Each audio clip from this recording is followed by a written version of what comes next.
বাগেরহাটের সংসদীয় 4টি আসনই পুনর্বহালের দাবিতে চলছে সকাল সন্ধ্যা হরতাল।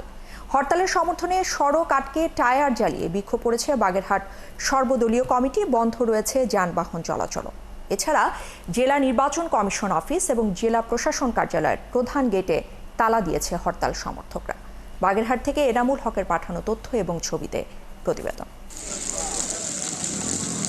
বাগেরহাট জেলা সদর সহ 9টি উপজেলায় সর্বাত্মক হরতাল চলছে। ভোর থেকেই বাগেরহাটের মোংলা খুলনা মহাসড়কের বিভিন্ন পয়েন্টে টায়ার জ্বালিয়ে ও ব্যারিকেড দিয়ে হরতাল পালন করে বাগেরহাটের সর্বদলীয় সম্মিলিত কমিটি।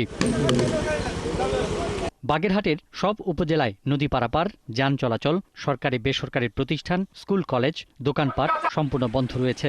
শরণখোলাতেও সর্বাত্মক হরতাল পালিত হচ্ছে। শিক্ষা প্রতিষ্ঠান সহ দোকানপাটও বন্ধ।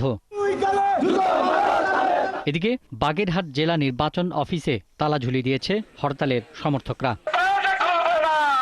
আমাদের দাবি মাইনে নিতে হবে, এটাই আমাদের আক্ষেপ, ইচ্ছা। বাগেরহাটের মাটি ও মানুষের দাবি, এটা কোনো নির্বাচন কমিশন যে সিদ্ধান্ত নিয়েছে এটা কোনো রাজনৈতিক দলের একক দাবি না। 4টি আসনই পুনর্বহাল না রাখলে আরও কঠোর কর্মসূচি দেওয়ার হুঁশিয়ারি দিয়েছেন বিক্ষুব্ধরা।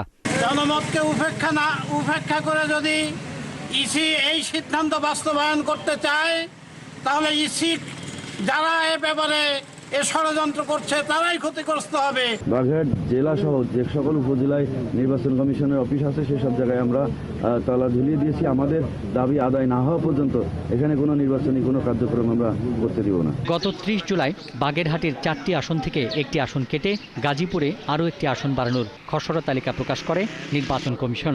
এই সিদ্ধান্ত প্রত্যাখ্যান করেছে বাগেরহাটবাসী। পিন্টু হাজং, 71।